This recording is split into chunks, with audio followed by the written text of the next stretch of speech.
આપણી સાથે છે અત્યારના કિશોરભાઈ ભાટિયા, અને કિશોરભાઈ ભાટિયાનો જન્મ દ્વારકામાં જ થયો હતો પહેલાં, અને દ્વારકામાં જ એ મોટા થયા, દ્વારકામાં જ ભણ્યા, અને ત્યાર પછી એ અમુક વર્ષો ત્યાં બહાર ગયા, એટલે દુબઈ ગયા છે, એટલે અરબ કન્ટ્રીમાં. હવે આપણે કિશોરભાઈ સાથે એ ચર્ચા કરશું અત્યારના કે જ્યારે તમે અહીંયા હતા, એટલે કે તમે જ્યારે નાનકડા હતા અને ત્યારની દ્વારકા અને અત્યારના જ્યારે તમે દ્વારકા આવો છો ત્યારે એ દ્વારકામાં અને અત્યારની દ્વારકામાં આપને શું ફરક જણાવો, કેવી રીતના ડેવલપિંગ થયું, વિકાસ કેવો થયો, યાત્રાળુઓને કેટલી સુવિધા થઈ અને કેટલી હોટલો બની, આ વિશે આપણે કિશોરભાઈ પાસેથી જ જાણશું.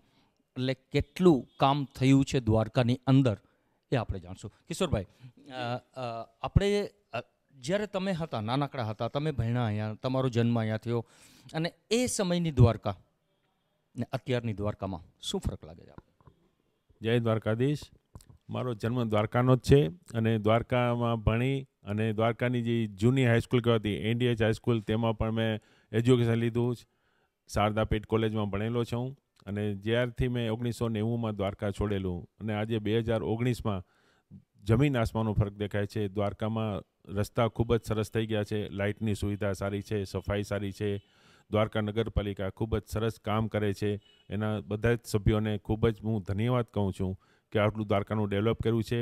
મોદી સરકારે પણ દ્વારકા ટુરિઝમને ડેવલપ માટે જે ખર્ચા કરે છે એ બધા યોગ્ય છે અને દ્વારકાનું સારું એવું પ્રગતિ થઈ છે. ને બીજું, શિવરાજપુર બીચ ઉપર પણ જે ડેવલપ કરે છે, સ્કૂબા ડાઇવ ખૂબ જ સરસ છે. દરેક આવતા ટુરિસ્ટોને રિક્વેસ્ટ કરું છું કે એકવાર અવશ્ય ત્યાં મુલાકાત લેજો. દ્વારકાની પણ બેઠકજી પાસે સુદામા સેતુ બનેલો છે, એ પણ ખૂબ સરસ છે. ત્યાંથી પંચકુઈ પાસે જઈને બધા આપણે લાભ લઈ શકીએ. બીજા સનસેટ પોઈન્ટ દ્વારકામાં બધે જ હોટલો સરસ છે. એમાં એકદમ ટોપ હોટલ દ્વારકાધીશ લોડ્સ, એ પણ મને બહુ જ અદ્ભુત લાગે છે. ત્યાંથી અમે સી વ્યૂ ઉપર જે રૂમ મળે છે બહુ સરસ છે. અને બીજી બધી જ હોટલો દ્વારકાની ખૂબ જ સરસ છે. અમારું દ્વારકાનું જૂનામાં જૂનું ગેસ્ટ હાઉસ ઉત્તમ હોટલ, જે અત્યારે હાલમાં પણ મારા મિત્રની જ છે, એને પણ અમે ખૂબ જ ધન્યવાદ કહીએ છીએ કે આટલી સુવિધા છે. બીજી બધી હોટલ, પરેશભાઈ જાખારિયાની હોટલ છે, ઈશ્વરભાઈ જાખારિયાની હોટલ છે, બધી હોટલો ખૂબ જ સરસ છે. ગોવર્ધન પેલેસ છે, ત્યાં પણ રહેવા જેવું છે.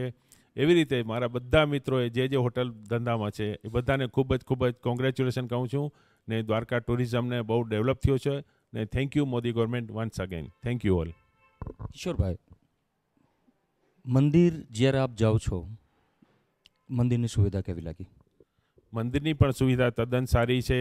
ત્યાં બધાને લાઇનમાં સરસ રીતે દર્શન થાય છે. ત્યાંની સિક્યુરિટી પણ સારી છે. ને બીજું, ત્યાં ડેવલપ કરવા માટે હજી પણ થોડી જરૂર છે.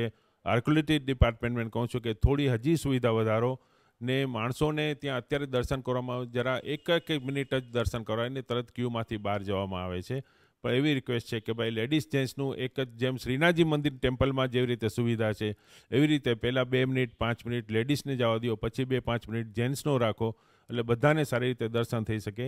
અત્યારની સુવિધા પણ સરસ જ છે, પણ એક રિક્વેસ્ટ છે ગવર્મેન્ટને કે ભાઈ દ્વારકા દેવસ્થાન સમિતિને પણ, શ્રી પરિમલ નથવાણીને પણ એટલી રિક્વેસ્ટ છે, ધનાજભાઈને પણ રિક્વેસ્ટ કરું છું કે તમે આમાં કંઈ યોગ્ય રીતે કરો અને માર્ગદર્શન આપના મુજબ જે થશે એ સરસ જ હશે.